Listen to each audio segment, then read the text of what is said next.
यहाँ पर मौजूद सभी हमारे बड़े बुजुर्ग, और मैं शुक्रिया अदा करना चाहती हूँ अदीब साहब का, जो मेरे वालिद के साथ भी रह चुके हैं, कि आपने मुझे इस लायक समझा कि मैं इतने सभी दिग्गजों के बीच में अपनी बात रख सकूं। और आज मैं आप सबसे सीखने के लिए आई थी, क्योंकि मैं जिस सीट से आती हूँ, जहाँ से मैंने ये चुनाव जीता है, जैसा इमरान साहब कह रहे थे, बहुत कम ऐसी सीटें हैं जहाँ पर हम सिर्फ अपनी कौम के बलबूते पर जीत सकते हैं।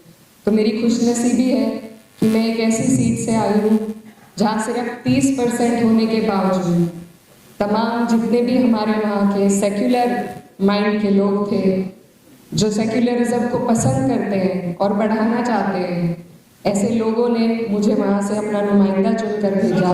तो यही मेरे लिए सबसे बड़ी जीत है। और मैं यही कहना चाहती हूँ कि आने वाले वक्त में मैं जिस उम्मीद के साथ आई थी, यही लेकर अपने दिल में आई थी, मैं न सिर्फ किसी एक की, बल्कि जो हमारे मुल्क की खूबसूरती है और यहाँ पर जितने भी मजहब, जितनी भी जातियाँ मौजूद हैं, खासकर मेरी कंस्टिट्यूएंसी की, तो मैं उन सब की आवाज़ ईमानदारी से उठा सकूं।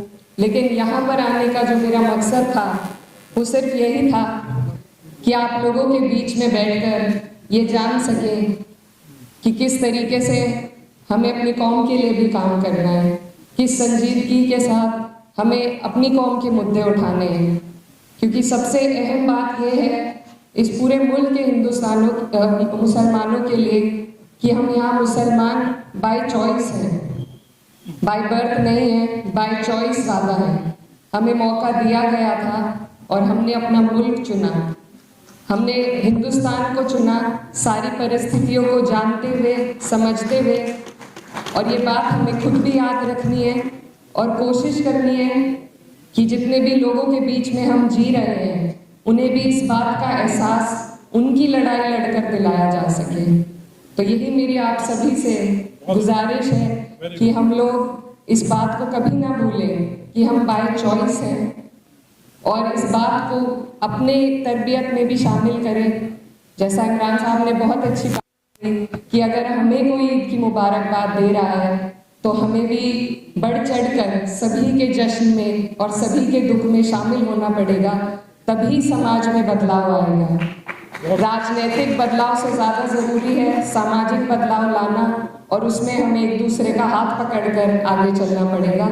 तो मैं बहुत छोटी हूँ, आप सबसे सीखने के लिए आई थी, और बस यही चाहती हूँ कि अदीब साहब ऐसी बैठकें दोबारा करते रहें, ताकि हमें सीखने का मौका मिले, पार्लियामेंट में खड़े होकर इंसाफ के साथ हम सभी की आवाज़ उठा सकें। ऐसी तरबियत हम आपसे उम्मीद करते हैं। आप सभी का बहुत बहुत शुक्रिया। अस्सलाम वालेकुम।